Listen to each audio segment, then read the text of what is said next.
Welcome to Corpse Club, the official podcast of DailyDead.com. I'm one of your co-hosts, Jonathan James. I'm joined today by Derek Anderson, and this is our special episode on the Overlook Film Festival. We just got back recently, and it's one of those things where usually we try to do these things live, and we had so much going on. It was such a great festival. It was packed, and the only time we had to do it was like 2 hours before I was about to get on my flight. It was like 1:30 in the morning when we got back. It was 3 o'clock when I had to start leaving, and I'm like, this is not going to be a good episode. So this one that you're listening to is, because you might be like, well, I didn't go to the Overlook Film Festival, so I don't want to hear anything about this. And I can promise you do, because we saw Renfield. Well, one of us saw Renfield. We saw Evil Dead Rise. We saw Talk to Me. We saw a ton of great other films, which we are going to be talking about. And we had some wonderful immersive experiences. So yeah, we're going to just join us as we kind of talk through those. And you may say, well, Jonathan, these movies aren't out yet, so why would I want to hear about them? I promise we will keep them spoiler free. If Derek veers into spoiler territory, I will just cut it out of the episode, so you will never hear it. So we will keep these very light and just be high level impressions, but also tell you about a lot of the cool stuff that we did, because the Overlook Film Festival is much more than just films. It really is. This was my second year going to the Overlook Film Festival. Last year was my first year, and this year, I mean, I loved my time there last year, and this year I loved it even more. There, like you mentioned, there's amazing. Well, for one thing, the film lineup was just incredible, top to bottom this year, and they brought in some really, really big heavyweight titles for horror fans to dig. And the lines for some of these movies just speaks volumes about how much people were into the festival this year. I think Renfield had a line like a mile long that just wrapped outside of the Britannia Uptown Theater. And that is one of several reasons why I didn't personally see Renfield. But I'm okay with that, because it was cool to see like how much excitement there was for Renfield, for that movie. Can you hear the denial in his voice? I'm trying to be a good sport. Yeah, it didn't. I'm trying to be professional. It didn't work out, unfortunately, just because of timing. Yeah, Derek got over just a little late, and they had multiple screens for it, but Nicolas Cage and Chris McKay were there in person, and it was only at this one theater. And Derek's flight was getting in, so I didn't have a chance to see him. So I had already gotten over there, and by the time I got in, it was too late. But it was fine, because I met some great people in line. I hung out with filmmaker Kazimir Noskowski, who wrote one of the short films that was screening at the festival, Go to Bed, Raymond. And I got to hang out with Mike Vanderbilt a little bit. So, nice. I had all these cool interactions with people, and got to talk horror movies and just life. And so it was still an adventure that night. And then we all met up later at the vampire ball. So it all worked out, at least, in the end. Yeah, no, I mean, it did. I think one of the things about this is like, the same can be said for many film festivals, but because this film festival has such a strong special events track, including immersive experiences, everybody has slightly different experiences. From start to finish, their schedules are all a little bit different. So somebody might go see Renfield, but there were a lot of people at the festival, even on day one. And so not all of them saw Renfield. Instead, they saw another movie, or they went to a different event together. And I missed out on a ton of things that I wanted to do, because it's kind of like you gotta pick or choose, or sometimes you're different part of town, you can't make it. So unfortunately it happens. But I do want to talk about Renfield for a minute, because having seen it, I was thoroughly impressed. If you've seen the trailer, it looks like kind of just this insane, like really fast-paced action comedy horror, with Nicholas Hoult and Nicolas Cage as Dracula. And it's about everything that you'd expect if you saw the trailer. Then the tone. this definitely, I heard some people being like, well, it's not really a horror movie. And I don't want to get into that whole debate. If it has some horror, it's okay if you call it horror. It doesn't have to be just horror. So, right, this can be a superhero movie, and it can be an action movie, it can be a comedy movie. It has horror elements. But for horror fans, for people that like, blood, guts, and gore and all that fun stuff, and I know a lot of our listeners do, there's a lot to love here. Nicolas Cage is incredible. And to see him as Dracula doing his thing is really, really cool. And I think one of the great things is that this movie knew they were going for the R rating from the start. So it's not one of these movies that kind of like pulls its punches in case it needs to be PG-13. So there is a lot of fun stuff for horror fans. That's really all I'm going to say about it, but it's really, really good. I think a lot of people are going to have fun with it. I think some Universal Monsters purists would be like, well, this is not my Universal Monsters. And yeah, I get that, but we've had some missteps along the way, right? We had the Mummy, the Tom Cruise Mummy, and, and even all the, and maybe people are gonna be like sacrilege, but even all the like Mummy movies in the 2000s weren't always the best. And those went, and although I do love the original, I can see your face being like, I love the original. I love it. Love the Brendan Fraser movie. But again, and that tone was different. We had Abbott and Costello, and that tone was different. So it's not like this is the first time that we've seen, humor mixed in with Universal Monsters. So it's good stuff. And now I'm going to have people being like, wait, I loved whatever the third Mummy movie was. and that's okay. You can. It just was not necessarily my cup of tea. I don't really go back to the second one with the Scorpion King, just preference. But I don't want to spend the whole time talking about Renfield. Especially because you're the only one in this conversation who's seen this it. This is true. DDC, he does have a problem with it. I do have, probably by the time you listen to this, there will be a interview with Nicolas Cage to accompany this, because I had the fortune of being able to interview him on the red carpet. I was there for the Q&A, so we got some cool stuff where he talks about his influences, kind of what inspired him, different approaches he took when wanting to portray his version of Count Dracula. That is so cool. Yeah, another thing I'm not jealous of at all. No, I'm actually really happy that just Daily Dead in general got to, and you in particular, because I know how big of a fan of his you are, got to actually talk to Nicolas Cage, and not just like, a passing, quick, oh, I'm in a hurry, I got to get into the movie kind of like sentence long conversation, but actually like several minutes of like film conversation with Nicolas Cage. That's really, really cool. Yeah, we got to have a real conversation talking Universal Monsters and Hammer horror. So yeah, it was good stuff. And then also, of course, to give credit where credit is due, Christy, my wife, was there with us as well. She is part of the Daily Dead team. She may not be the one writing the reviews, but she has helped out throughout the years in different ways, whether it's managing some of the tables when we used to sell merch at some of the different horror cons, or helping with coordination. So she's like I said, one of the Daily Dead team members. We have a lot of behind the scenes team members. She is one of them, and so it was cool to have her there as well.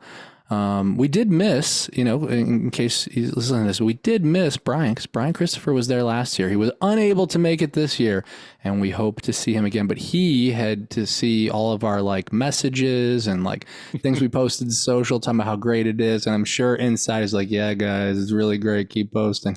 But we hope to get more people there next year. And if you're listening to us and you were there, say hi, reach out on Instagram or Twitter or email. And if you're going there next year, because you heard about it here, then let us know as well. That's always cool. So day one was kind of really just hitting the ground running. Oh, I had, an immersive experience. So it's interesting because we're kind of jumping all over the place. But I'm doing it kind of chronologically. So I'm thinking about like things that we did on Thursday. And for those of you who have not done too many immersive experiences, I will say it's like, it can be a wide variety of things. I see it as just art that is designed to make you more than a passive participant. And I know others probably have better definitions, but that's kind of the way I see it. So it's how do we put you or a group of people in the action. And so I think like escape rooms can certainly be considered like an immersive experience to a degree. There are, and that's where you're like very active. And then there are all kinds of things in between. There's blackout, there's, there's all kinds of stuff. And the Overlook Film Festival is known for its immersive programming. It is a separate track that kind of runs alongside the film festival. One of those things is a immersive game that runs all day, all 3 or 4 days of the festival. And we'll talk more about that later. But they also have these individual experiences, which you can take part in. They're optional. And one of them I did was Claws, and it is from Candle House Creative. And it's really cool stuff. And I and a lot of the things I'm talking about, or that we'll be talking about with the movies, people will be able to, experience those pretty soon. Some of these immersive experiences, like, oh, I missed out, so why do I want to hear about these? Well, Claws, as I understand, is one of those that you can sign up for and put yourself on a wait list. And the reason why you can experience it at home is because it is a phone call. The entire immersive experience is them calling you. And I cannot go into many details because I just don't want to ruin it for you. Part of this is not knowing what to expect and seeing how they can kind of mess with your expectations. And so I'll just say that Claws puts you in the role of almost like a 911 operator. So you get a phone call and you say, you hear like a ring to kind of let you know that it's the right person and or the right place calling you. And you say, how may I help you? And then a panicked person on the other line starts telling you about some stuff that went on there. And I guess I can tell you because it says it even in the description. Basically, a young man calls and says, hey, I've trapped a monster in my closet. And over the course of 50 minutes, you learn more about this. And as a 911 style operator, you have to try to work through this scenario. And I'm sure people, and with varying degrees of success, because I'm sure some people were very successful, some people were not. But wow, it's you don't think that one of these will be that interesting or will draw you in maybe from the start. Of course, I knew people recommend. I was excited, but I can imagine a lot of our listeners like, I don't want to just do a phone call for 50 minutes. But this is an expert actor, and they've practiced this so much, and they can just draw you in on the phone. And to be able to do that, just on the phone is just so incredible. It was more intense than some of the experiences I've had with like in-person actors. And so, yeah, it's really cool. So I recommend if you can get on their list, you can sign up and get your own Claws call. It is definitely worth it. And it'll, for people who haven't done a lot of these, it'll kind of introduce you to these immersive experiences. The last thing I'll say about it is that with many of these experiences, what you put into it is what you get out. There are some things where you have to be a passive participant, but many of them, the more you're interactive, the more you're taking it seriously and putting yourself in the shoes of this character that you're playing essentially, the more rewarding it's going to be. So yeah, it was good stuff.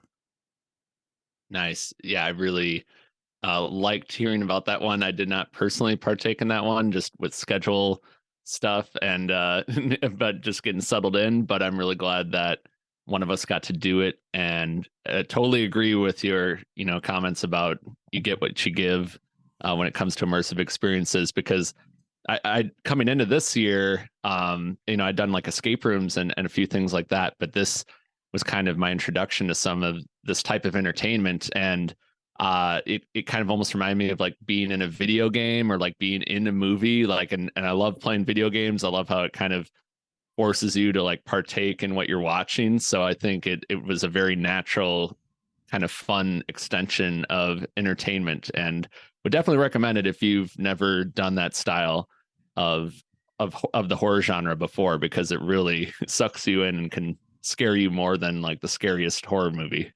Yeah. It's like I said, there were so many good things, and we're going to talk about. I said we'll go chronologically because this way it's not like just immersive or just films or just parties. But we did, I think after after Renfield, as Derek had mentioned, there was a vampire ball party. Squirrel, which is the Jim Jarmusch band, was playing. So for those that, know the music from like Only Lovers Left Alive, that was performed live amongst other things. So there was some really cool stuff there. But we had to leave the party because we were summoned to the Ministry of Peculiarities, who had a secret screening on the history of sound in motion pictures. And if it sounds mysterious or unusual to you, we thought the same thing when the invite came in. We're like, well, what's this? But knowing that there's an immersive game running for 3.5 days during the Overlook Film Festival, I was like, well, if there's something that's strange, it probably is that. So we were very excited for it. And I'll have Derek talk a little bit about what that was all about. Yeah, it was really interesting because, like you mentioned, we didn't really know what to expect going into it. Going into the festival, we had all filled out this online questionnaire from this mysterious organization called the Ministry of Peculiarities. And we knew that they would be at the festival kind of running the overall immersive game that runs through the entire festival. So we're talking about like a 4-day immersive game, and it all kind of kicked off in person at this secret screening. And so they had this device that looked almost like an old school projector, like a 35 millimeter projector, but it had some modifications to it. And it was a device known as the Vitaphone. And what we didn't really know about this device was that it had it went beyond just showing you a movie. It kind of showed you, we realized at this screening that it kind of showed you hints at another realm where nefarious things are afoot. And as we all kind of settled into one of the movie theaters to watch this screening, things didn't go exactly according to plan. And that's when our immersive game really kicked off, because once the screening kind of showed us some creepy images, and the people that were hosting the screening were kind of scrambling to try and figure out what was going on, it kind of ended early. And then we were all kind of tasked with following up on what exactly happened with this mysterious Vitaphone machine. So that was kind of our gateway into this really cool immersive game that went on for the rest of the festival. Yeah. So the Ministry of Peculiarities is this company out of California, and they're involved in escape rooms, but it has a heavy acting and like improv component. They're really good actors who will be there with you for the escape room experience. But they were tasked to, along with others, create this immersive experience. And so the cool thing is that we see these two guys, their characters are named Higgins and Stevens, and they look like they're out of time. They look like they're from early 1900s. They're kind of bumbling around. They're trying to get this Vitaphone to work. And they're also interacting with everybody, which I thought was really, really good. And that's why I brought up the improv part, because it's easy to have a script and follow that. It's not easy, but it's easier, I should say. But to be able to start riffing off of each other and the audience and being able to call things out and not break character is challenging. For an hour, to do it for 3.5 days is commendable and really, really, really impressive. And so we met these two characters, but then over the next day and throughout the weekend, we were introduced to a whole bunch of other people. We'll get into that more later so that we don't spend the whole hour talking just the immersive game, because it's awesome. But we will tell you as kind of it was weaving in and out of our experience at the fest. How we experienced it. So that was really our Thursday. And because there was just like the opening night movie, and there was a special movie, and then just kind of hanging out and meeting with people.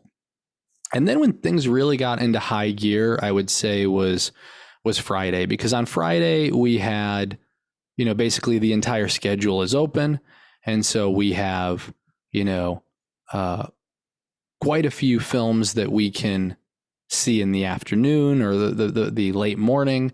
And then there are other kinds of special events that are running alongside of it that we can pick. So it's kind of like, again, I know a lot of people listening have probably, they're like, I've been to a film festival, but I think a lot of people have gone to conventions, where, like Horror Hound or things like that. So I think a lot of people who are listening to us have more convention experience than they do film festival. So that's why I wanted to kind of give you an idea that, hey, there are films running 24/7, but there are also like guest speakers and immersive experiences. And there's not a ton of vendors. There were two vendors, my favorite vendors. We had Super Yaki and we had Vinegar Syndrome. And Super Yaki, they have all those great shirts like, a film by Sam Raimi or like starring Vincent Price or like all those fun shirts. And then they had custom ones they made, which was like the William Castle ones for like 13 ghosts and like with like 3D glasses. And then of course, Vinegar Syndrome had a ton of their back catalog. We love Vinegar Syndrome. Even though I have a ton of Vinegar Syndrome titles, I still bought more. And pressured me into buying a few myself. I pressured a few people. So if you were like, hey, who's that guy with the long hair there telling me to pick up more titles? It was me. And they didn't pay me or anything. I saw a guy he had bought all his movies, but then he was looking like he wanted to get From Beyond, and I'm like, you should do it. I did the same because I didn't have it, not on 4K. So I'm like, you should do it. I'm like, this movie's awesome. And he's like, I've never seen it. I'm like, you need to see it. And then I made you get Texas Chainsaw 2 4K because Patrick Bromley did the commentary. So you got to have yes. Yeah, for sure. And so anyway, so I wanted to just kind of give people kind of a heads up because like I said, it may seem like an obvious thing, but it's not. If you go to horror convention or you go to Horror Hound, there are some films showing, but it's mainly the interviews with the guests they have, getting autographs and then going to the table. So that's a different experience. This is very much about the film. So speaking of one of the first films that we saw on Friday we saw Brooklyn 45, new movie by Ted Geoghegan. He had been working on this movie for a number of years, and during the pandemic was able to film and put it together. Stars Larry Fessenden, a number of others, but it's kind of anchored around Fessenden's performance. And as the title states, Brooklyn 1945, and it's after the war, and it deals with these. On the surface, it's a seance, right? And something goes wrong. But it's layered with all of this social commentary. And I wouldn't even say it's active. And I by that, I mean some social commentary, and it's okay to do this, but there's where it's kind of more preachy and like telling you like, this is what I'm trying to say. And that's a style, and that's fine. Like, it really is. Like, people can do that. It's a legitimate way to do it.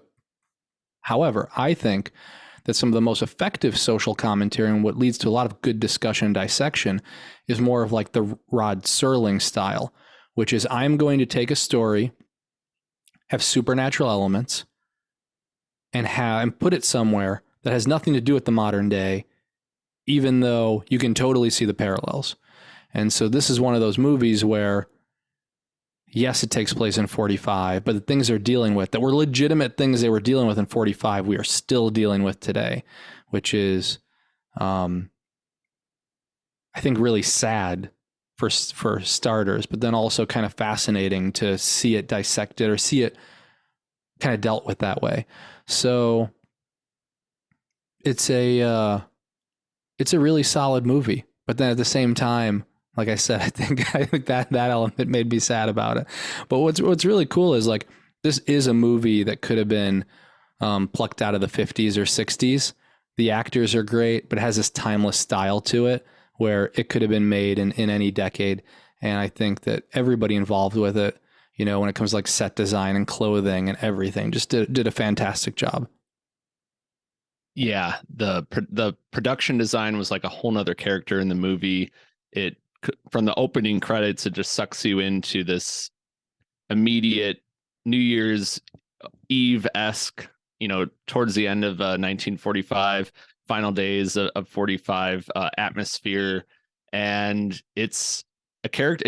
It's a definite character piece through and through. It kind of plays out like a stage play, very contained into one location.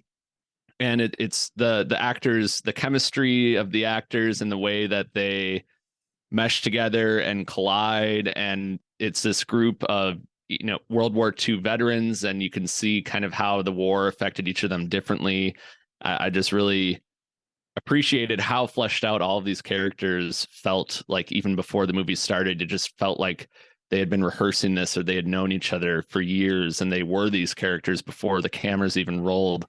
And it really hinged on their performances, and they did not disappoint. And I know that we got to listen to a Q&A from Ted after the movie, and how he got advice from his dad when he was making it, and who is also a veteran, and how they just kind of collaborated on the characters. And it was really interesting just hearing that whole backstory of how he got to work with his dad, kind of developing the movie before he passed away.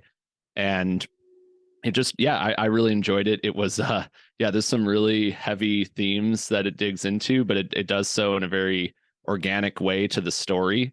And Larry Fessenden was, he really gets to shine here. So it was nice to see him in a role that really put him front and center. And it kind of zigs when you expect it to zag. So I appreciated the unpredictability too. Yeah, it was good. I mean, I heard good things out of South by. It had premiered, and yeah, so it was high on my list. So we did that, and then and there's almost like a journal. I'm trying to think about everything we did, but then what we did was nonstop too. We went from there and we ran over Quite to literally. the Ministry of Peculiarities. And so the Ministry, who we had met in the secret screening, had set up shop in this mall where some of the theaters were. And so they kind of had this like permanent residence. There are vintage desks and chairs and old typewriters. Yeah. And so we have the character Higgins, Stevens, Mallory. There's a psychologist, psychiatrist, Gertrude. There are a number of people that we are introduced to. And I think what's really cool about this is I kind of want people to think about this, which is maybe a little different from past years where it was like a lot of escape room or like puzzle elements. This is more kind of like a LARP. So like you're role playing, or imagine you're playing a video game, right? And it's like you go into town and there's like 5 people to talk to. So it's like, and depending on who I talk to, I may get a different quest. And that's kind of what this was. So you could go to different people, you could go to a different desk, and you'll meet this character, and this character will stay in character the entire time, talk to you, and you can ask them whatever you want. They have a script, I'm assuming they follow, but they're not actually on script. So if you ask them about movies, they won't be able to give you a straight answer about the movies you're seeing, but they will answer you. And through this, you also get like little hints and teases. So it may be like, hey, can you help me with this? Or like, hey, I heard this weird thing was going on. Or like, you can ask them more. So again, it's like interactivity. If I just listen to them, I'm not going to know anything. If I start asking them questions, I might learn more. I'd be like, oh, I'm sorry to hear that weird screening last night didn't go well. And then they may be like, oh yeah, like it's too bad, but like we think we'll get it back. Like, we're working on it. Like, do you think you could show up at like 5 p.m. and maybe help us like with the new screening and be there? And so now I've been given a new quest, of sorts. And then there are also little pieces that I can solve now. So that it's really cool because then you start seeing things quickly branch, and there are dozens of people who are taking part in this. Some people who have done this before, some people like Derek, this was his first time really doing, this kind of immersive game because he had done one last year, but it was because of COVID, it was a little different. And so we met many friends along the way and teamed up, but this was kind of the screening was like a tease, but this was our first interaction really with these characters who were giving us tasks and hints and quests to take on throughout the festival.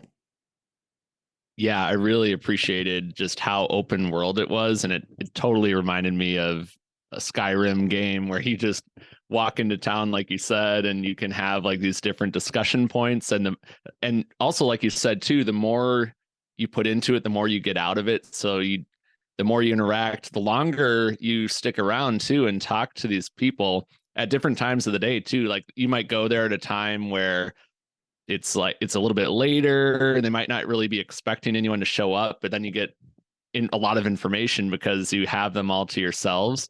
So it was really cool how we could just walk over on the other side of the mall, but on the same floor as the movie theaters, and just if you had a spare moment, you could just continue diving into this mystery and talking with the characters and getting to know them better too, because I feel like the more you knew like the quirks and the character traits of the different people in the ministry, the more you knew how to interact with them and like what they would respond to, where you might hit a brick wall. So it was kind of like it really was like a video game in so many ways, and it was like nothing I'd ever been a part of before. So that was amazing. Yeah, it was really cool. I mentioned that it was magical on my Insta story, and it really was. There is really was. there is nothing like this. We'll keep talking through some of this as we kind of go through our festival day with you. But there is nothing like this anywhere else, which is a multi-day immersive, game that's running through a film festival, and it's for horror fans. It's all, it's always a supernatural story. And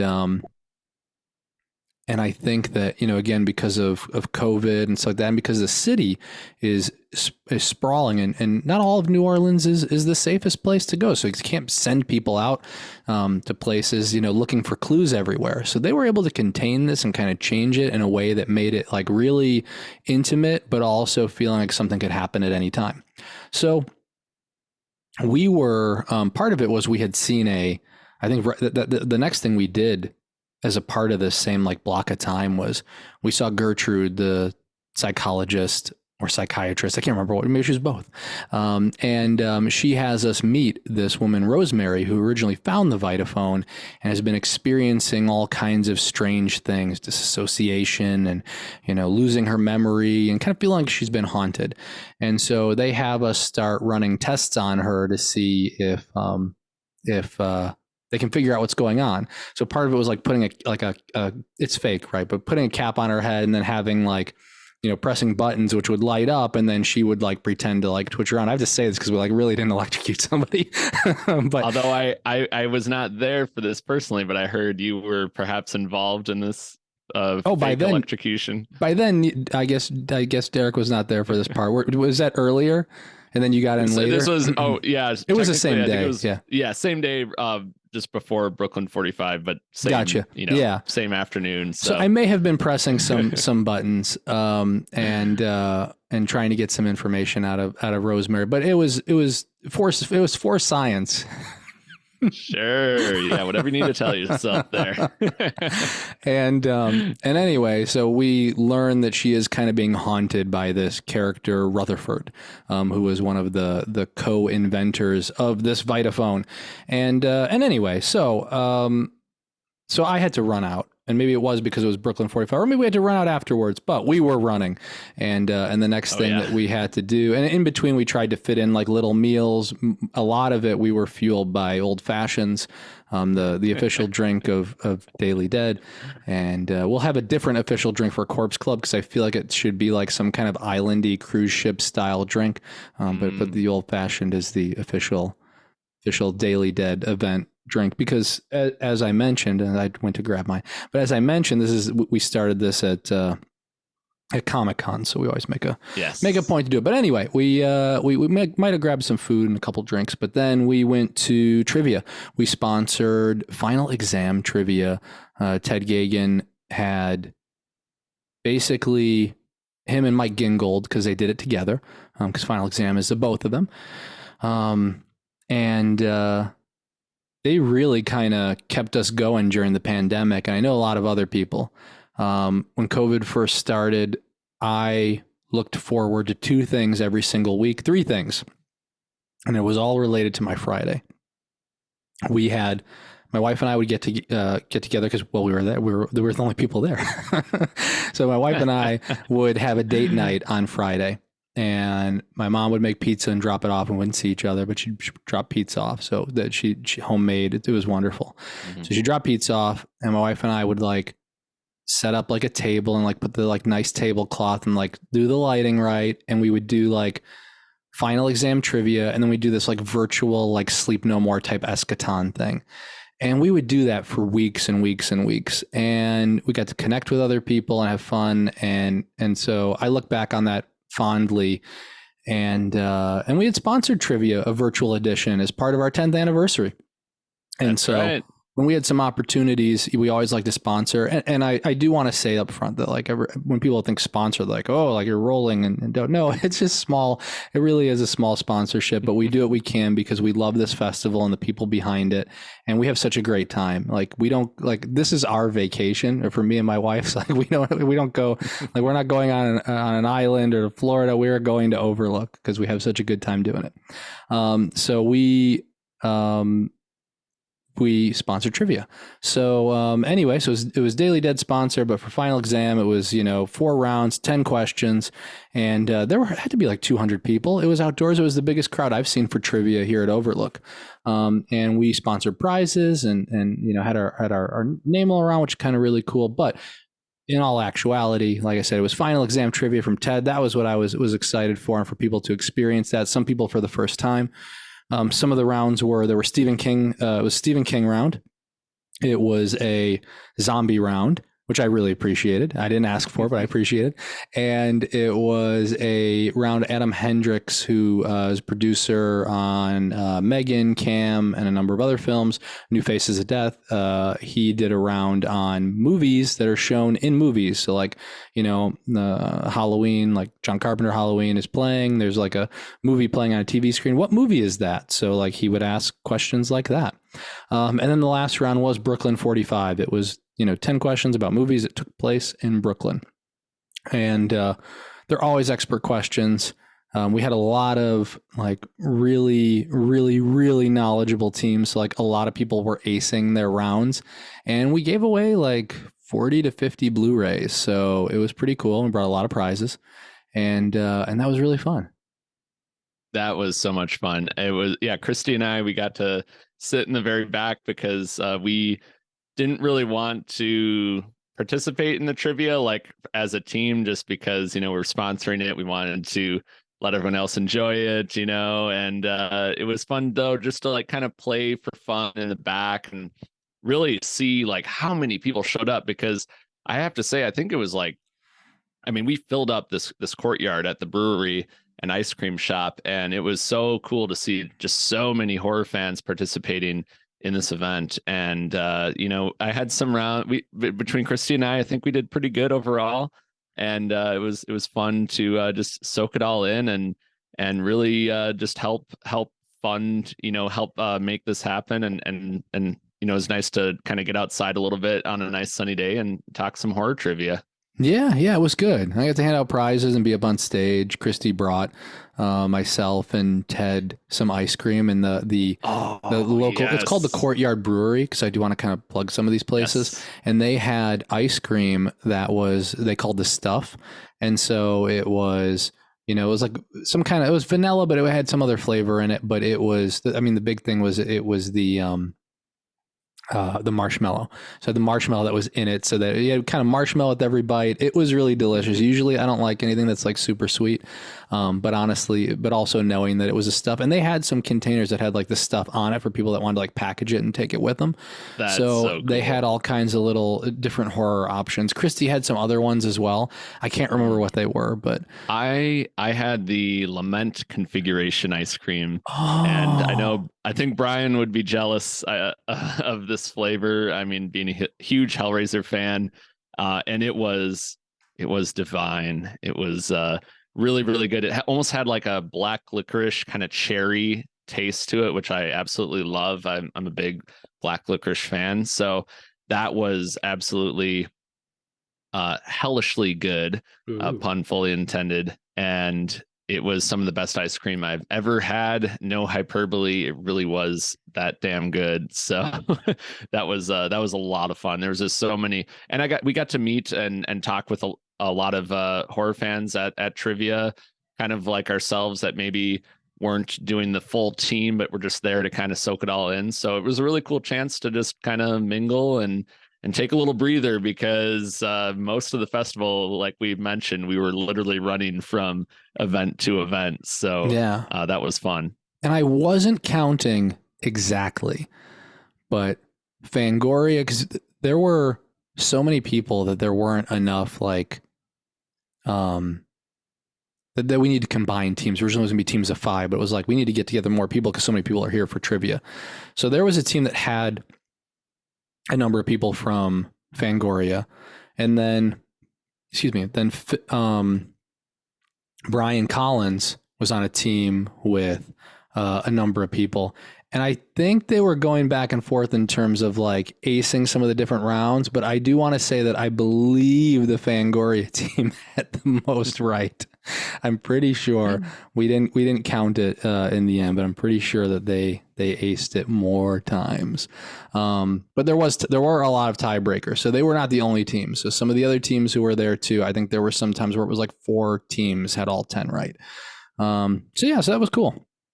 So we did trivia, and then, well, we were supposed to be there for the screening, that secret screening that said be there at 5. But we did meet Celeste. A character did show up during trivia and posted up kind of next to the stand or next to the stage. And she was a mystic who had some details for us on the ghostly happenings regarding this Vitaphone. So while the screening was going on, we were talking and LARPing with Celeste to get some more details. And she gave one of our team members, Rachel Walker, she gave her a component that may be used to help. So with all these disturbances. So we got that clue. We ran back. We were late, unfortunately, for the screening, but we ran over to the Ministry of Peculiarities and was like, hey, we're so sorry we missed it. What happened? Like, was the screening, did it go well? And they said, no, it didn't. Like, we'll let other people tell you what happened, but like, it didn't go well. And there were some disturbing images, and we want to see everyone back here at like midnight. So now we know that we have a quest at midnight. We have to go back, but we had to run because we had a secret screening. And our secret screening was Talk to Me. So Talk to Me is coming from A24. It is going to be out in July. I don't remember the exact date, but Derek might. But this was good stuff. So I heard a little bit about Talk to Me from Sundance, and I think it screened at South by. I don't want to say anything about it. Because the coolest thing about it is, and the movie's solid. The movie's really solid, but the concept and kind of what unfolds, especially at the start, is just really cool. I think it's kind of relevant to our, society as it is now. And I think it does comes up with a really cool way to, I don't want to give any, I'm trying not to give anything away. So I'm not going to say anything. It comes up with a really good way to kind of mess with and like mix up a traditional type horror story that we usually see. So I'm not going to say any more than that, except that I would just go into it blind. I do think that this film may be polarizing when people see it. I think some people will be like, well, that was it. Or like, I don't get it. But I encourage you to kind of not look into it, enjoy the ride. And I think there'll be a lot of cool conversation, kind of like there was with It Follows, or there are other movies where it's like, what happened here? Like, how does this stuff work? And like, I'm trying to be as vague as humanly possible, but I don't want to give anything away. Yeah, and we going into this too, because it was the secret screening. There was so much stuff going on. Like, I didn't really know much about it going in, and I was it, if it wasn't necessarily my favorite film of the festival, it's definitely the film I saw that I will be thinking about the longest, because like you mentioned, It Follows. This is the most excited I've been about like a new horror concept, like a new idea that's in the movie. This is the most excited I've been since It Follows, where I'm like, holy smokes, the potential of this idea is limitless. I think there's so much they can do with this. It puts you in the shoes of the characters, just like It Follows, where you're like, well, how would I survive that? What would I do in that situation? Like, would I go this far with it? Would I do this? How would I, what would I have done? Like, it puts you in the movie more so than like any movie I can think of since It Follows. And I think, I'm still waiting for an It Follows sequel. So I can only imagine what they can do with this movie. But yeah, I don't want to give too much away, but it's a really promising film for it's Danny and Michael Filippo who directed this, and they've done a lot of YouTube videos over the years and a lot of really stuff that's really blown up on YouTube. So I'm really excited to see what they do next. And it's such a killer concept that the more time that goes by since I first saw it, the more I think about it. So it's one of those where at first I was kind of like, oh, that was pretty cool. And now I'm like, oh, I'm kind of obsessed with this movie. And it's going to be coming to theaters in the US on July 28th from A24. So it's going to be one of those cool summer horror movies that hopefully it gets into theaters all over the place and people can go check it out. And I think come August, we'll be having a lot of online debates and discussions and theories and everything that we can bounce off and make yarn charts and all that good stuff. So I'm looking forward to talking about it more with everybody when it gets that wide release. Yeah, I know it's good stuff. So I think honestly, everything we saw was good. Some stuff was better than others. That happens, but everything we saw was good, and that is not always the case. And so we saw the secret screening, and then we went from there back to the Ministry.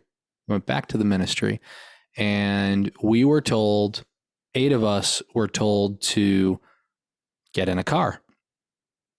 And so we did, and and I don't want to give all the details away on this, Derek, just because I think that not everybody experiences. So I want to, I think part of the fun too is that like some of the experiences you have are going to be unique to that festival or unique to you.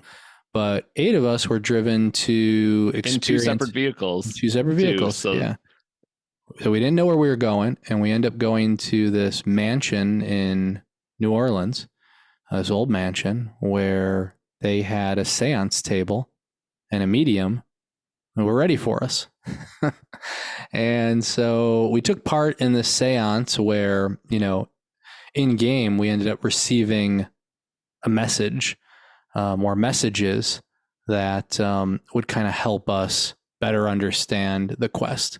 But I think just to kind of show you kind of, like I said, the level of detail that goes into this, or like the surprises that you can run into is right. You can see a screening at a film festival that leads to you following up with characters, conducting experiments, unlocking mysteries, and then being taken away to an unknown location to take part in a seance to talk with spirits. So that was a cool way to end our night. We didn't end it completely, but that ended like the festival game night. We went out after, but I don't remember where we went. I remember there was pizza at some point. So yeah, there was pizza. We got to eat and kind of digest the day's events, because at the end of every day, that's what's so cool about the festival too, is that there was so much to kind of process and like discuss and try to plan your next move. And it was like, oh, we watched like 2 great films, but we also like all this stuff happened with the immersive game, and we're like comparing notes with other people playing the game. And so it's just like you're constantly involved, like even when you're you step out of the theater and you kind of step into your own movie. So it's you're always part of the game. You're always thinking about it. So I love how like the moment you step foot in that that mall where the theaters are, it's game on. Yeah, So and you don't know fun. if it's part of the game, right? Something Right. happens and you're kind of looking like, is that the game? And so you kind of know when it stops and starts. Mm-hmm. Like back in the day, remember that? So they could, like, when it was like in one location, they could like sneak into your hotel room and stuff. They don't do that anymore. There's like a definitive stop and start for the game, which So is kind of helpful. Some sleep. Yeah, so you can kind of get some sleep, and then allows you to like hang out at night and stuff like that. But yeah, I was gonna say something else, and it completely. I completely. Oh no, I remember what I was going to say. Part of that day as well is that we had to call someone, and maybe it was the next day. It's starting to blur, but we had to call someone, a character named Rosemary. And so there were like these little hints, like we had to go through a phone book, and like they had us follow these different things to call someone. And if you didn't get it right, you got the wrong phone number. So like we had teamed up with some other people, and they had accidentally called someone who was not a part of the game. And they'd be like, "What can you tell us about the Vitaphone?" And they're like, "What?" And they're like, "Do you know anything?" He was very respectful about it. But he's like, "Do you know anything about the Vitaphone that you can help us?" And they're like, "I can't help you." And are you trying to sell me a Vitamix? What's going on here? So yeah, it was like, I mean, obviously it was an honest mistake, and it does occasionally happen with this stuff, right? Because you're planning out a game for like multiple days. Sometimes things will fall off the rails, and so like you get the wrong clue, you get the wrong phone number. It's a phone book. Some of the phone numbers are going to be like disconnected. Some of them might be real people. But speaking of phone calls, I woke up on Friday morning and noticed I had missed a call from a number I didn't recognize, and they had left a voicemail, and it was super spooky because when I clicked on the voicemail, it was 1 minute and 11 seconds of just static, like this, it was like this just eerie static crackling, and then it just hung up. And so that happened, kind of in the middle of the night. And I went and, because you're thinking, well, this could be part of the game. So throughout the weekend, I kept like asking people, well, did anyone else get a phone call? And I don't think at that time anyone had, but I talked to Higgins about it, and he was kind of suggesting that maybe the time and the length of the call, like those numbers might mean something. So you just kind of start. And then also on top of that, just the fact that you're getting these like creepy phone calls in the middle of the night, it was really cool to get pulled in that way. And we kind of like were able to use that as like a way to kind of go in a certain direction in the game. So it was fun. If anybody is listening who was working on that game, it's going to haunt me forever, because your call was, and this is like how some of the things like can be related but not, and I've seen this in like true crime where some things that like look super obvious or like they're a part of it turn out to have nothing to do with it. Yep. So your call was at 5:38 and the static was, what was it? Or 5:35. 5:35, and the static though was 1 minute and 11 seconds. And so when you look at 111, we have a hotel right next to the theater, which is 111. So 5:35 made me think it was a 5:30, and there's 7 floors or 8 floors in that hotel. Yeah. So, and there have been other cases where we've had to go to random hotels or random rooms, and they'll have it like set up with like all kinds of stuff. But we had no key cards. Nobody else could confirm they had that exact timing. So it was nothing we could follow up on. But I wonder if it was like a thread that like they never played, or if it was random and you just got a spam caller that was going to offer you like a loan, or a Nigerian prince that was calling you, and we turned it into a clue. But it was the fact that it was 111 made me be like, well, the hotel next door is exactly that. Yep. I know. That is the thing. Like maybe there was a room that was completely decked out and had like this whole other side story, and we never got to pursue that. But and then the Higgins saying that about the numbers, like he could just be messing. Maybe he was just lying. We like, won't they're know. such great improvers that you never know if they're telling you the truth, and then they could also have another agenda within the game. So there's just so much going on. It's fun though. It's like it keeps you on your toes because you're constantly thinking about things. And like we would talk to people and they would be like, well, because we heard that Rutherford was walking around at trivia, and then someone else, like we heard kind of through the grapevine that people had seen him on the second floor. This ghost that we were supposedly coming after us. People had claimed they had seen him. just walking around all these other people that are just at the mall to shop, have no idea there's even a film festival there. So it's like, so then we kept thinking, well, is there something on the second floor? Do we go down there? So you just start thinking like 100 miles an hour about, well, should we go do this? And it turns out he was at the party. We just didn't know. He was at the party on Thursday night. He was hanging out on Friday night. So it turned out that this like ghost was actually walking around and you could talk to him. We just didn't know. So it's kind of funny how some of that stuff works out. Definitely. But yeah, so that was it kind of takes us through Friday a little bit. Saturday, as you know, like I said, some of this stuff is starting to blur. I didn't keep an actual journal, but Saturday we spent more time with the ministry. We're getting some more details on stuff. So we spent a lot of time, I think, in the morning getting details for them. And then we had an immersive experience to go to. I think we did in another room. So we'll talk about that in a minute. But we spent more time like talking to these characters and getting details from them. And actually, let's go to in another room, because this way we can kind of break it up. Okay. And then talk about, you can talk about your experience there.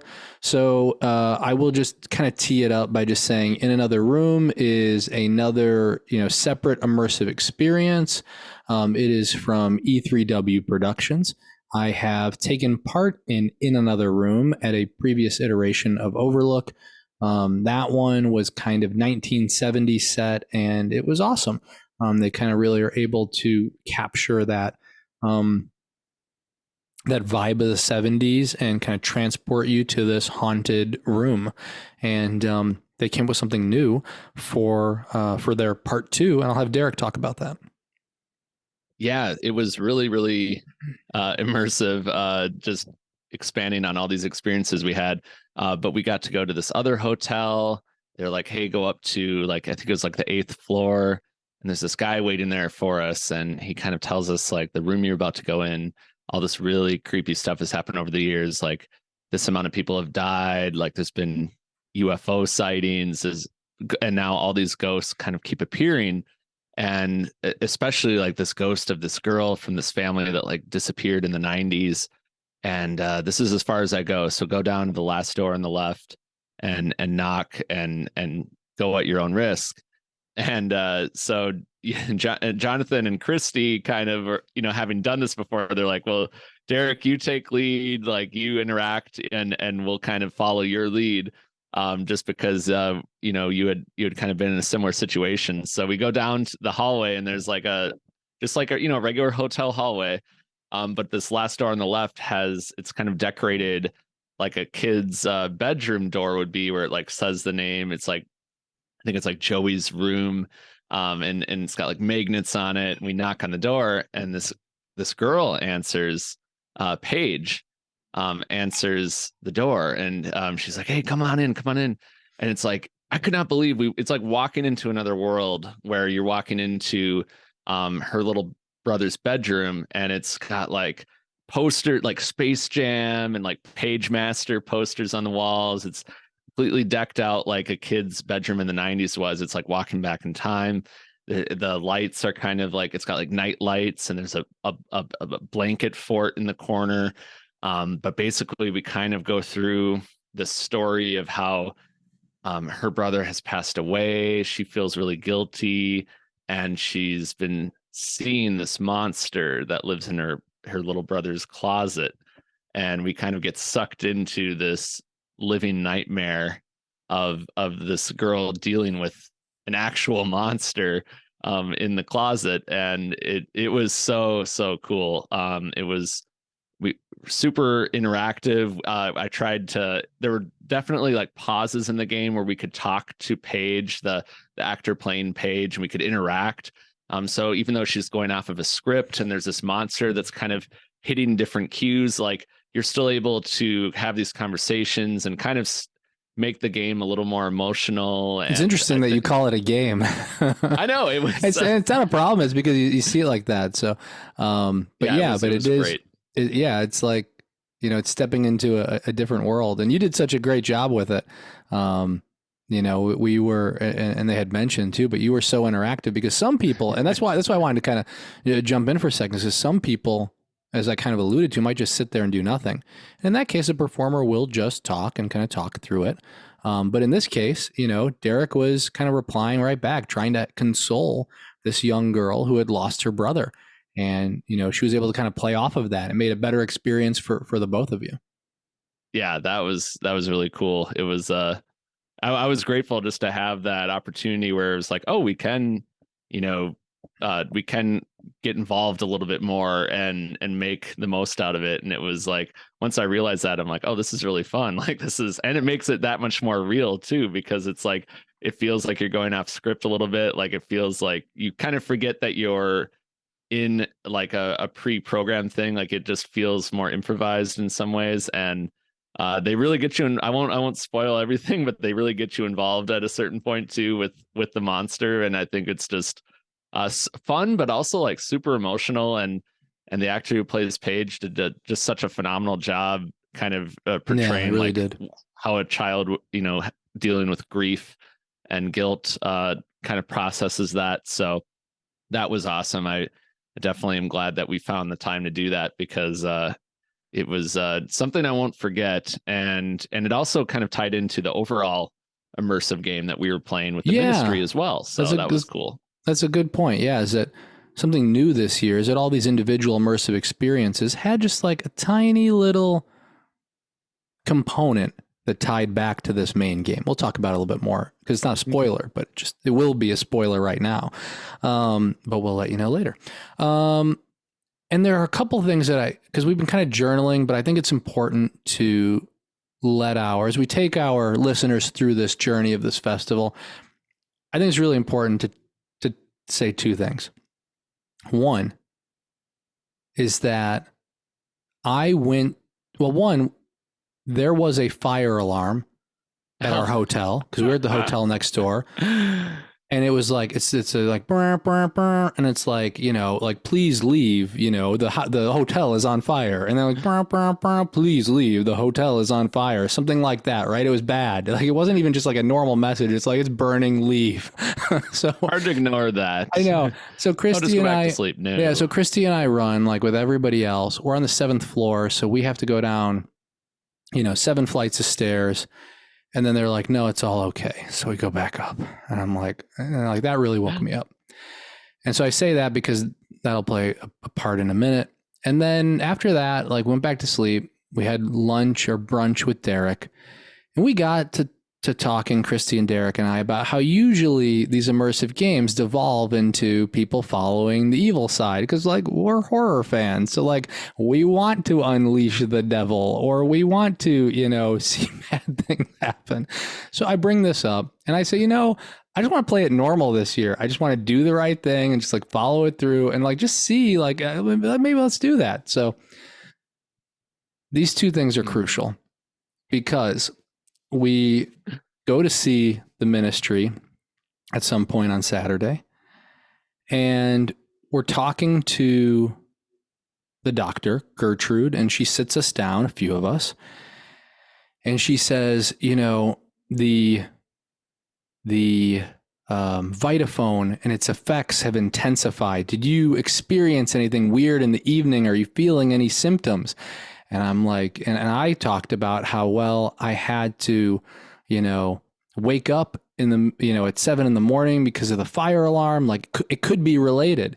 And there was a talk about like running out. And I was like, well, I was in my underwear, so I had to get all my clothes on. And I went into this story and it definitely threw Gertrude off a little bit.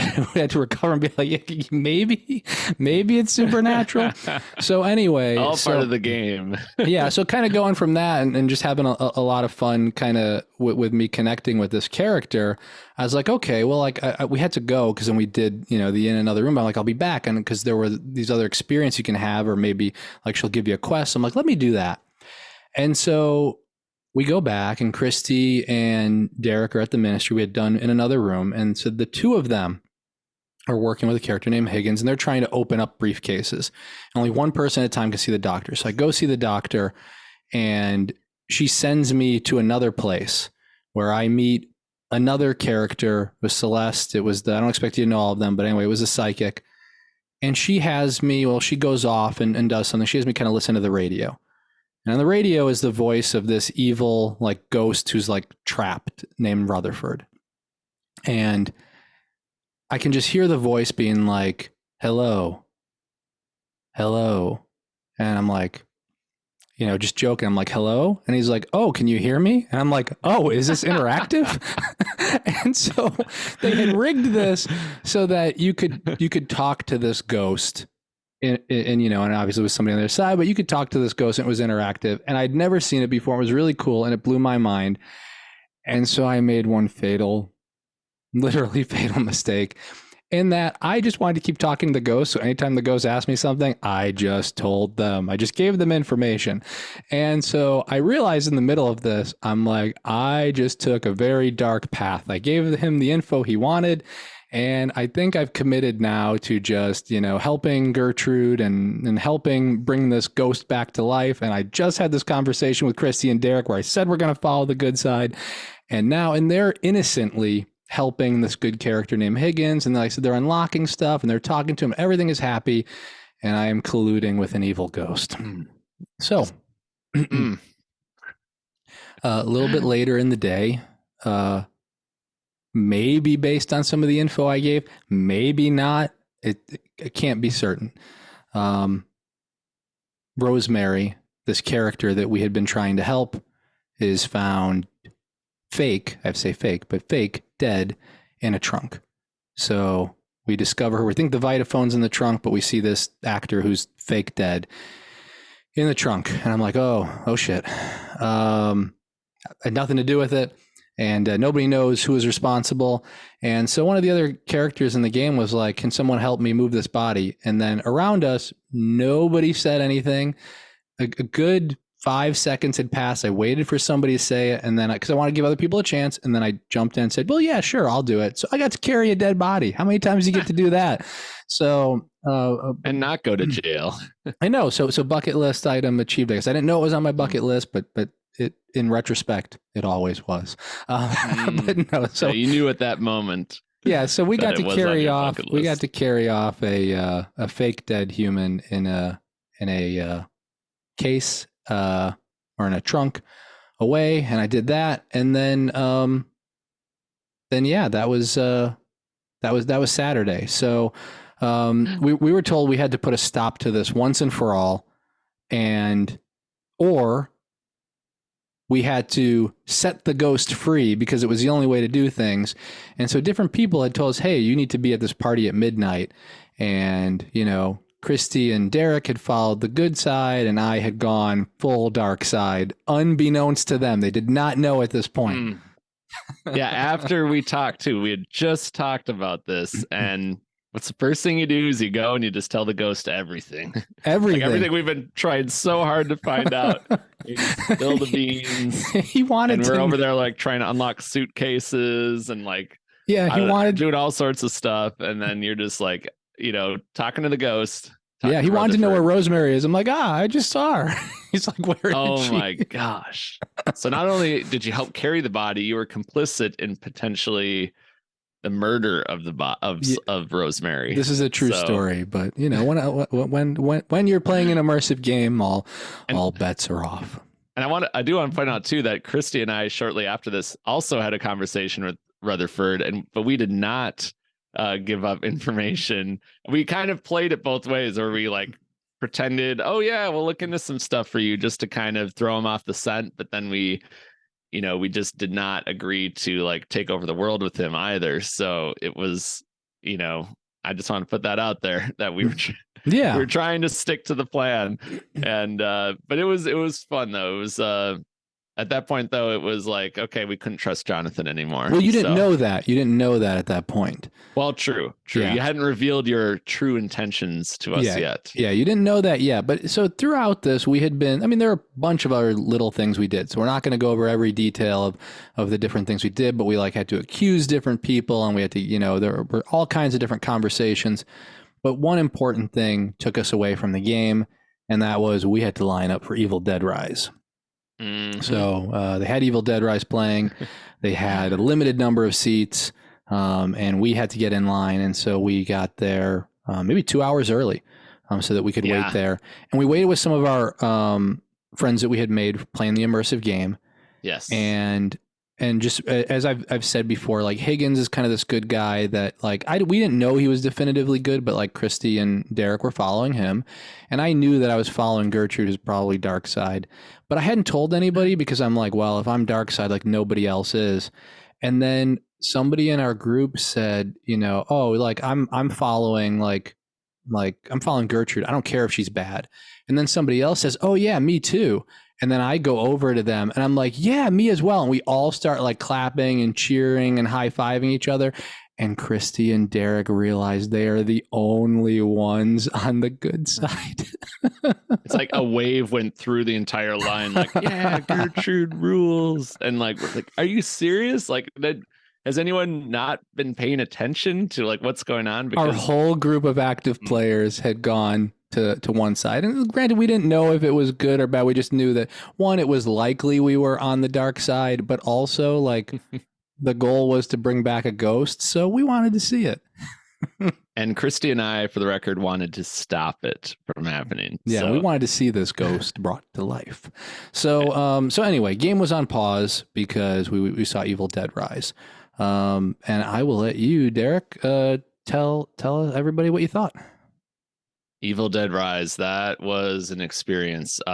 So this going into it, I'd seen the trailer. I was excited to see a different setting for the the Book of the Dead to wreak some havoc and for some Deadite mayhem. And it really checked all the boxes in that regard. I think I really appreciate what writer and director Lee Cronin did with the film. I think he definitely had fun kind of playing with some expectations. If you're a longtime Evil Dead fan, there's some subversion there, but there's also a lot of homage to the previous films. But it's also a very accessible movie, even if you've never seen an Evil Dead movie. Like, you can go into this film and have a hell of a good time.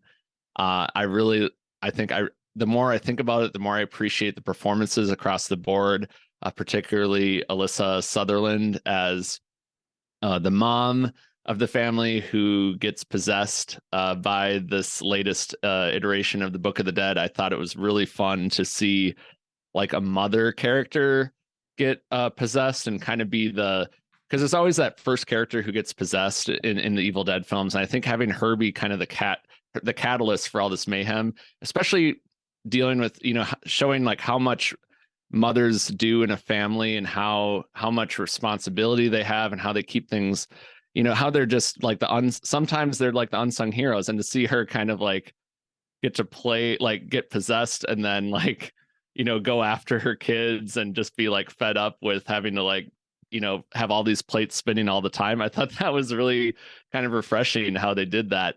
And they did not hold back at all in the in the gore department. If you're wondering if, because this is a family with like teenagers and you're dealing with more kids in this story, like if they were going to tone it down, the answer is no. They really go hard in this movie. Nobody, as in any Evil Dead movie, nobody is safe. But they really go for the jugular.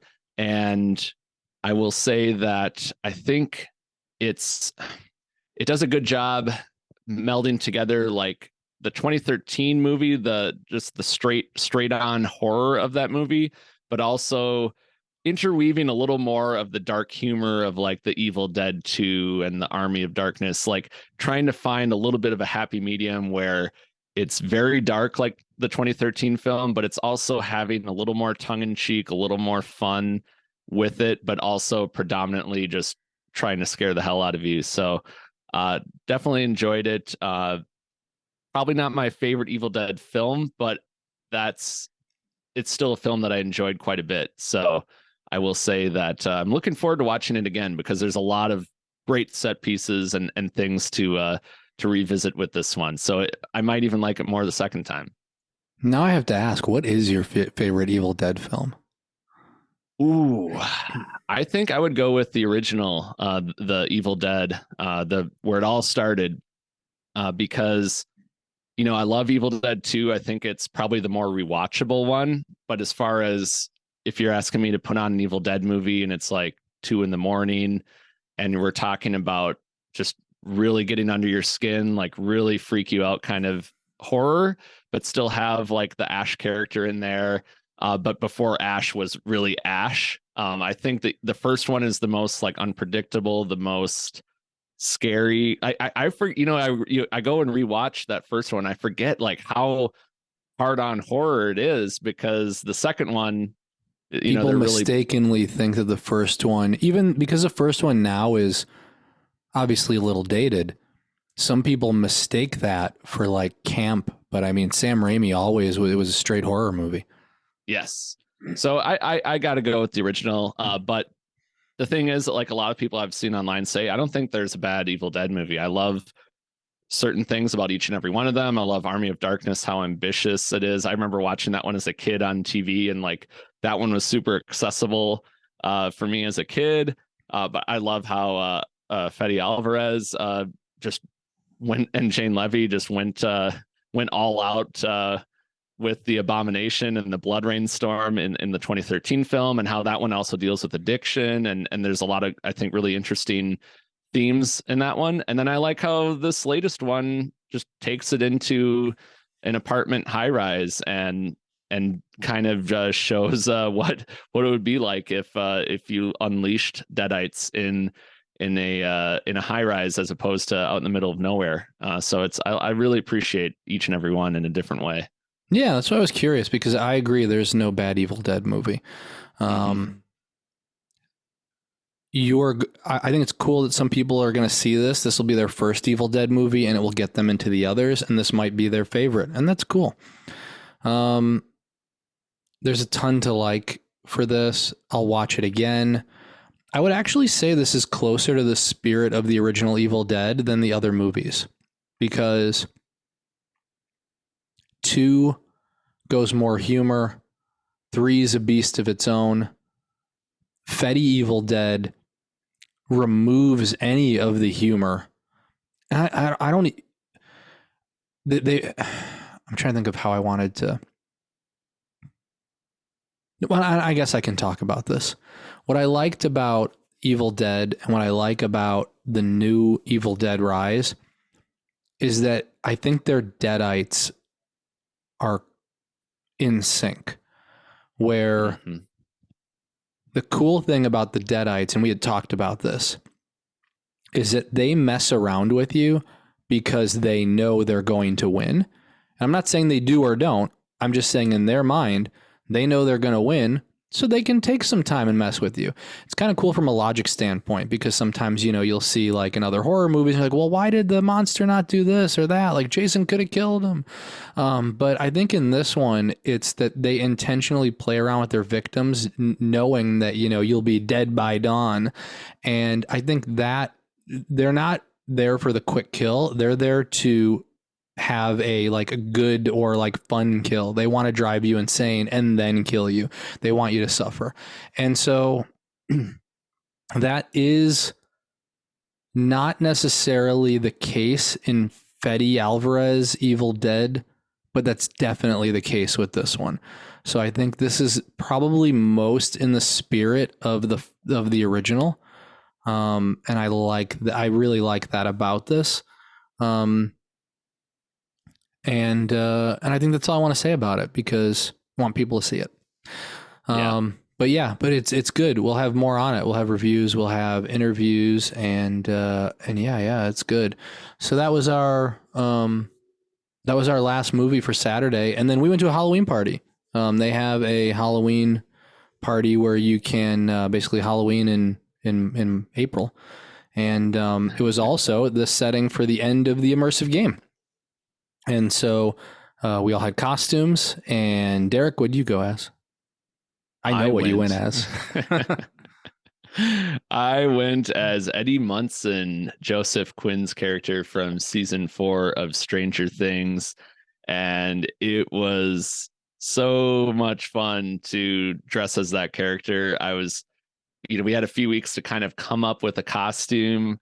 And I was just thinking of like characters, especially like recent characters that I really resonated with and that I really liked. And Eddie just kind of kept popping up. And I'm like, I love that character. I love what he stands for. I love his portrayal in the show. Like, let's see if I can actually like piece this together. And so with the help of my sister and my mom and my brother-in-law, we kind of all like collaborated, and I was like looking at stuff on Amazon, and like my mom found something in a thrift shop, and like, so, it was like, oh, I've got these pins. So I was just started piecing together this outfit, and before you knew it, a couple of weeks went by, and I just had the ripped jeans, I had the jean vest, the Hellfire Club shirt, of course. We had the guitar pick necklace, the rings, I put like a Corpse Club pin on the vest, and just really had fun with it. And then the coolest part for me was getting the wig, and I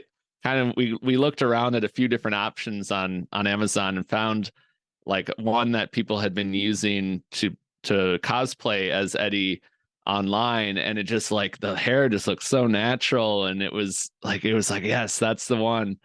And so when I bring all of this to the hotel room, and I'm just up there like putting on the cap over my hair, and then kind of my sister kind of cut the bangs to kind of get it to match up, and I could not believe, like, looking at myself in the mirror, I just felt like that character. And I even had like Master of Puppets by Metallica playing in the hotel room while I was getting dressed, just to kind of like get into that mindset, because I really wanted to do the character justice. And I think it worked out well. I had the chain on the jeans, and and then also I was running kind of late. So I was originally going to take like a lift to the party, but I was like, it'll be faster if I walk. So I just walked for like 15 minutes, and it gave me a chance to kind of really like, I don't know, kind of become that character a little bit, and like, just kind of the movements of the characters. So it was so much fun. I had just a blast, putting all that stuff on, and it was a lot of fun.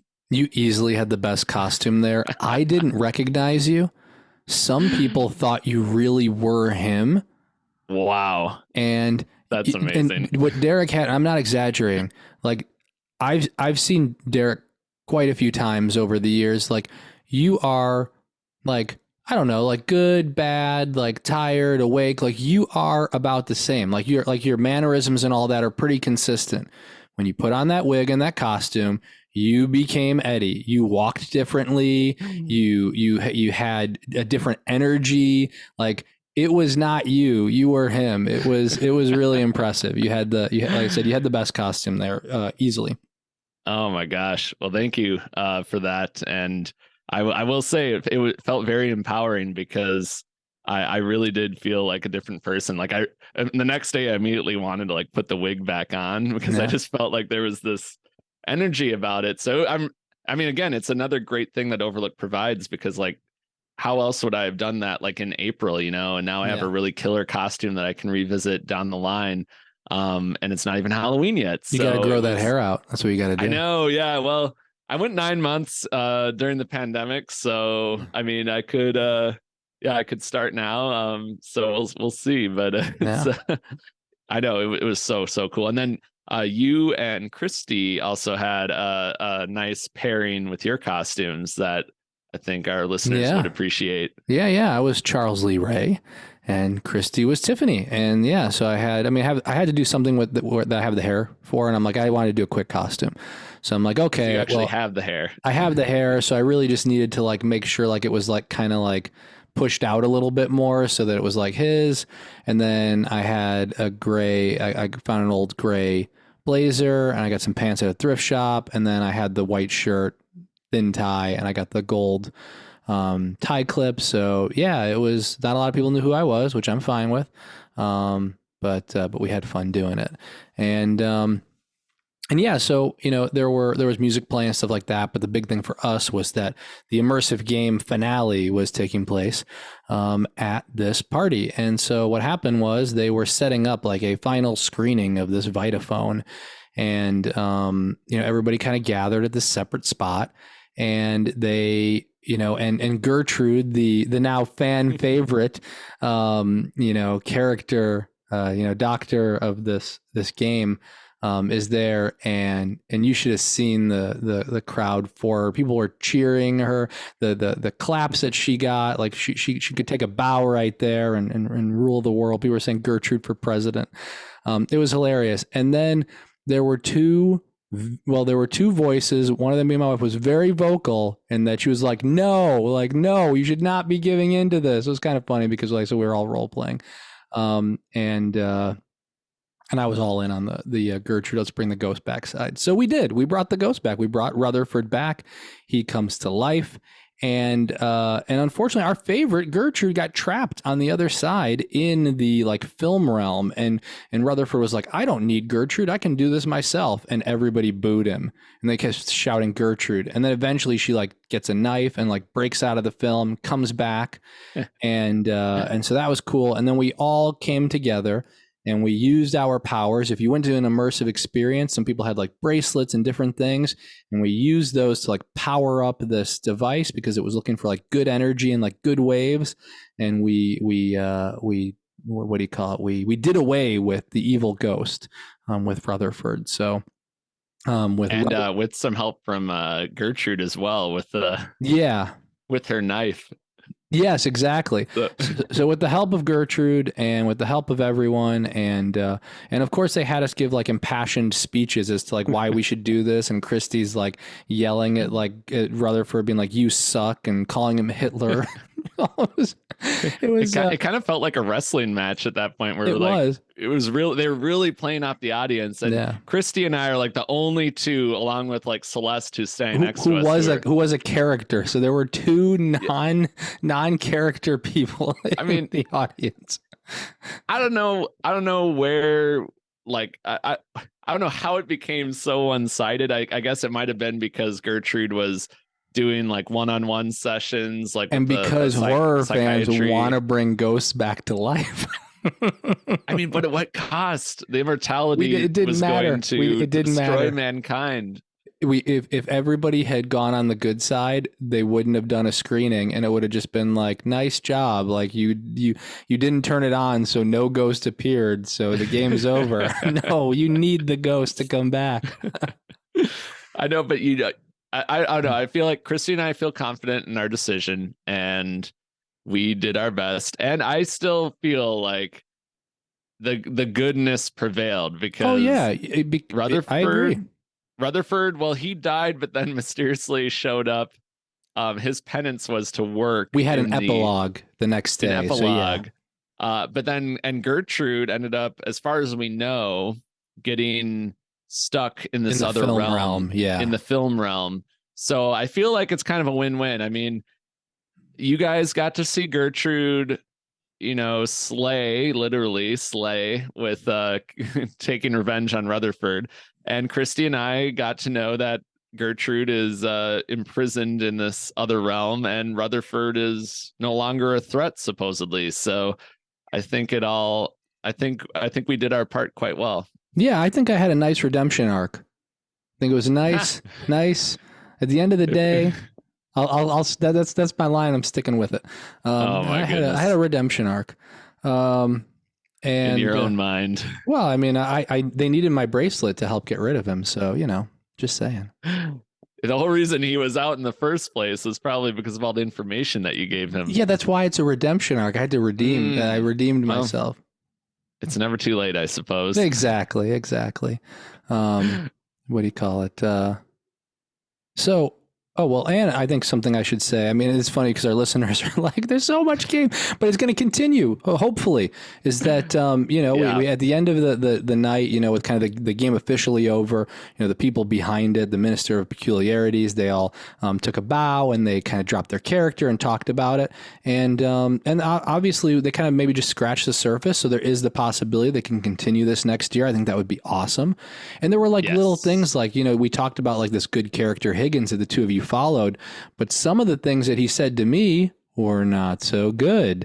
So is he completely good, or is there something that we will have uncovered in a future year? We don't know. But what I think, kind of stepping away from like the game piece by itself, or like talking in game, I think looking at this as like an entire experience, that they really crafted something that was just really unique and magical, as I've said, and was compelling, whether you were kind of playing it passively or you were really deeply involved. No matter what character you followed, you kind of had this experience you couldn't have anywhere else. And you can see how much we're talking and still arguing back and forth about it.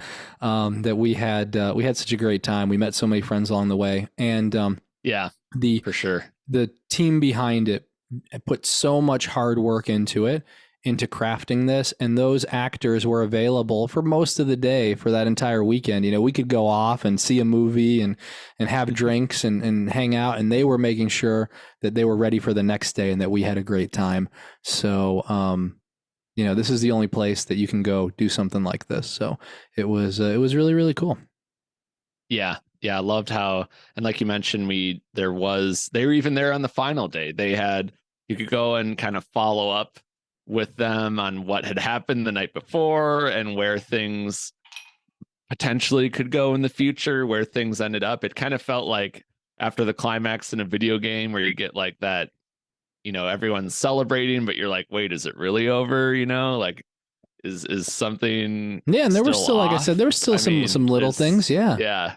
So and then I did what I went even further, and on Monday, after the festival was completely over, I went back to where the Ministry was, even after they had, just in case maybe they had a little thing for things. Derek. Yeah, right. You didn't know. Yeah, it was so sad and empty, but I just wanted to make sure there wasn't like another trunk with a body in it there. So yeah, and I didn't see anything, so I felt like I did some due diligence there. But it was phenomenal. It was just getting people that involved and keeping the story going. And I think the improv that they had to kind of move the story in certain directions based on the choices that all of the participants made was really, really impressive. And the way they had it, so it was based on, this immersive game, it was at locations where the parties were. It was not too far from where the movies were playing. So you didn't feel like you had to you didn't have to stray too far off the path of the film festival to really get involved with it. So I think they really found a good marriage of how to do this game in New Orleans. And I felt like I'd finally kind of participated in this legendary type of game that I'd heard about for years from back when the festival was, in other locations. So I'm so excited for next year based on what they were able to pull off this year. Yeah. It's this was definitely a special event. I think that Overlook had like this great mix of film festival, special events, immersive experiences. You can't really do anything like this anywhere else. It's a real kudos to Michael Lerman and Landon Zakheim, who are co-founders and really put everything into this. And of course, there's all the different, like, there are volunteers, and then there are people that are overseeing different segments. Like, who was overseeing the film programming was Doug Jones. Brian Bishop was overseeing immersive. And so all of them are really working super, super hard, even while at the festival, putting in countless hours to making sure that we're having a good time. Obviously, we've been talking a good bit about the festival and about the things we experienced. There were still other things we did, so I want to talk about those quickly, kind of before we wrap. I did see that was part of the festival, Appendage. That's coming to Hulu. Definitely goes in unexpected ways. Is dealing with a fashion designer who is really stressed out, and that stress manifests in an appendage, and I'll say no more. And then there was Trim Season, which is about a bunch of, it's a farm for, trimming the leaves off of marijuana plants and off of weed so that they can sell it. And so a group of people go over there to make some money. And they get more than they bargained for, because it's not what it seems, and there may be or may not be something weird with some of that weed.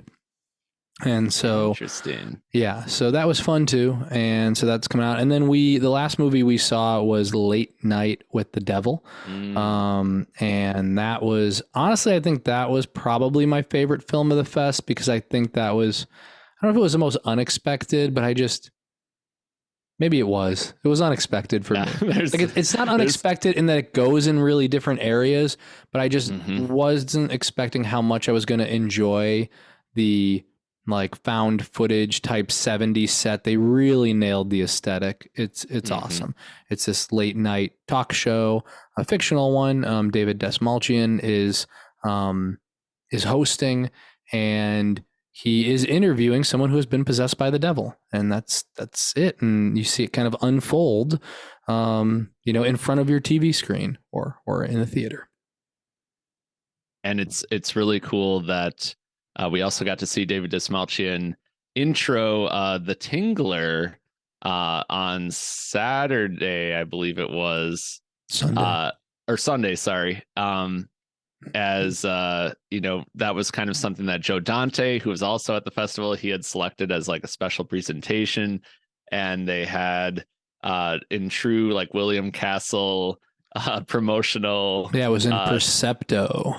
Percepto, and select chairs in the audience had shockers like on the bottom for different parts of the movie for the jump scares for when the Tingler is running amok. So that was really fun. You and Christy got to briefly kind of experience the tingles. Yeah, what I found out was, I guess this is kind of rumor, but just what I saw online, so I think it's true. It looks like, as opposed to putting like a vibrating seat, which I think some people had done to kind of like simulate it, that they had built like almost exact replicas of the Percepto boxes. So it was what would have been as close to what would have been used, in the 50s during that screening as possible. And they also had, obviously there's a scene where like somebody screams and like faints. They had a person in the audience that like passed out or died, That and they had was to cool. carry her out. So, had you ever seen the Tingler before? I don't believe I'd seen it all the way through. No.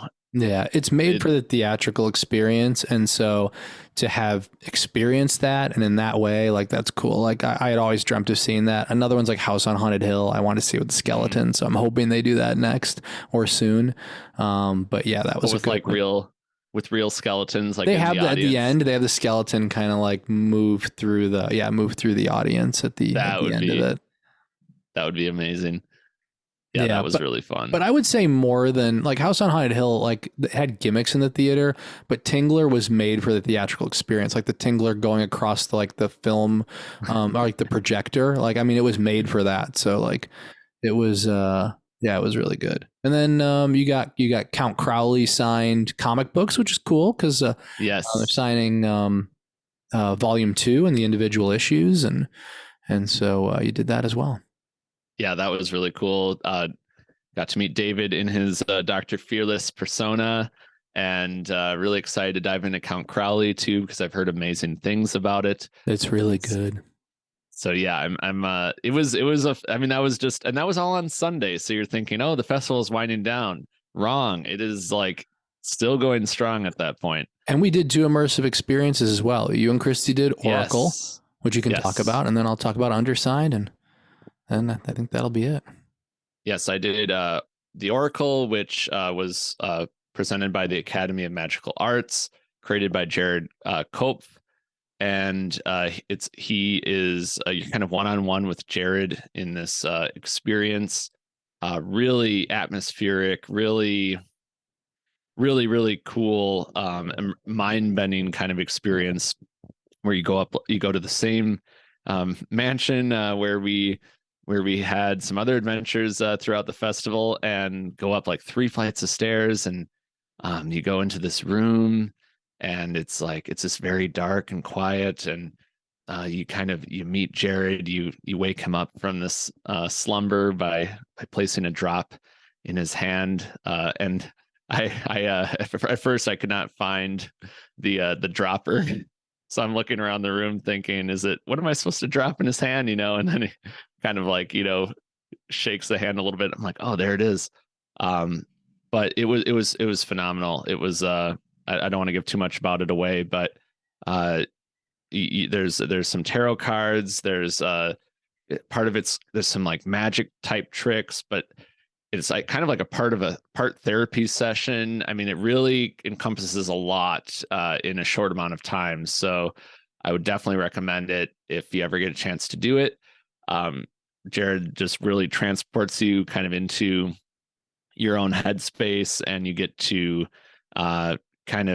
experience some magic up close, but also kind of look internally as well. So I think there's a really good, it leaves you thinking about a lot of stuff by the time you leave that room. So that was really cool. And I know at the same time that was going on, you were in your own immersive experience on Sunday. Yeah, I was doing Undersigned, which I will tell you nothing about about the event itself. Undersigned, well, I will say it is an immersive experience for an audience of one, because that's what it says over there.